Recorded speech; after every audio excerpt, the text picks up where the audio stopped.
This is called actors' inequity. You cannot order in a New York restaurant veal parmesan, loaf colbert, croquette de crevette, without noticing just how well your serving person catches the subtle nuance of gastronomic parlance, the flaming drama of crepe Suzette, the pathos of ortolan, the drawing-room comedy of oysters Oscar, the towering drama of a crown roast, a hollow crown, but who would not surrender it in the last act of Richard II? And if you ask, what's good tonight? Oh, then, he'll drown the stage with tears, make mad the guilty, affright the innocent, and appall indeed the very faculties of taste and smell. There's no role he will not refuse. Note the subtlety of the French R, bowing gracefully off stage on that final syllable. A small part, you say. You may say, but who doesn't know there are no small parts, only small actors? They're actors. Every last one of them, all are great actors, waiting to be discovered. They're waiting for tips, waiting for writ money, waiting to buy stamps so they can write fiction home to sleepy places down south or dusty burgs out west, waiting to finance tired love affairs with each other and other bad habits, too much alcohol, too much tobacco, too much of the anxiety built up, the going on stage, the lines and countless faces, waiting like Judgment Day to applaud, too much of the great symbol of real life, too little of the real thing. They know that tomorrow or the day after, the phone will ring with a role just suited to their unique talents on Broadway, in the Pinto revival or the latest musical. They won't mind nude scenes, won't mind playing gay if they're not, or straight if they're not.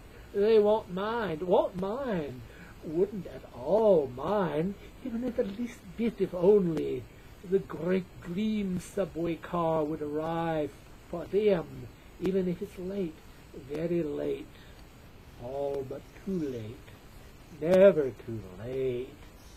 Not while they're young, sexy smiles worth millions, that are even now getting tips of $2, even $3 that pay for cold water flats in the biggest apple, close by the subway exit, where trains of luck rumble all night in their dreams. Dreams? The only lines they're reciting these days run like this.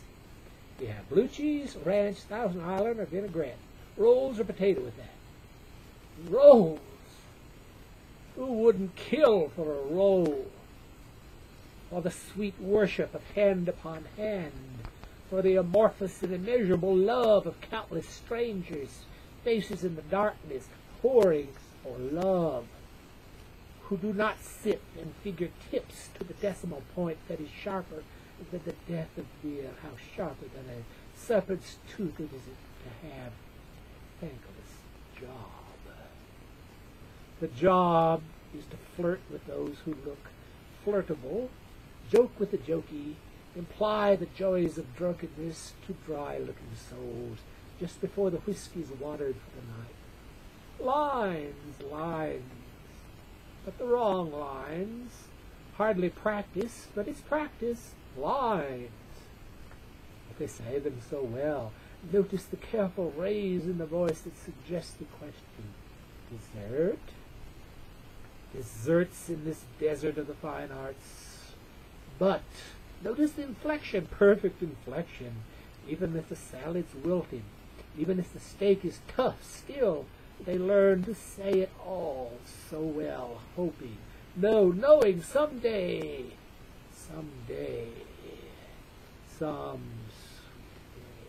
it will be Shakespeare, or Wilde, or Coward, or any damn piece of fluff that will put the name of your serving persons up in light. This chop house in Hell's Kitchen is but the bottom rung on a ladder that leads through the purgatory of hemorrhoid cream commercials upward through the predictable revivals of A Christmas Carol and the safer rehashings of the Broadway banalities of 19 blah blah blah blah. Yes, sir, take your grandmother. Take all your grandmothers. Nothing at all will offend them. Take hundreds of grandmothers, trainloads, to the ratified heaven of new works by new playwrights, geniuses who even now are bussing tables or writing copy and putting an ineffable grace on the blue book of refrigeration repair. Last rung of all that caps this unpredictable history, a star in the sky forever, or a star in the Hollywood sidewalk for all the rooks and dolls to peck at and dogs to wet on. In lights, yes, and they won't have to sing happy birthday to embarrassed women who don't want a birthday, who act to and haven't a card, non-union actors, actors whose grace is as genuine as the Taco Bell Mexican. No, they don't want to put on the insulting, stereotypical Russian babushka and croon Volga boatman again and again. What they want is Chekhov, the poet and the seagull, who kills himself so splendidly, kills himself the way it's properly done, for the right effect, with grace, with panache, not this suicide by schmaltz, this death in the dust by dime tips. No. Not when they are be singing in some revival of Carousel that goes round and round and lets them off when they've run a contract.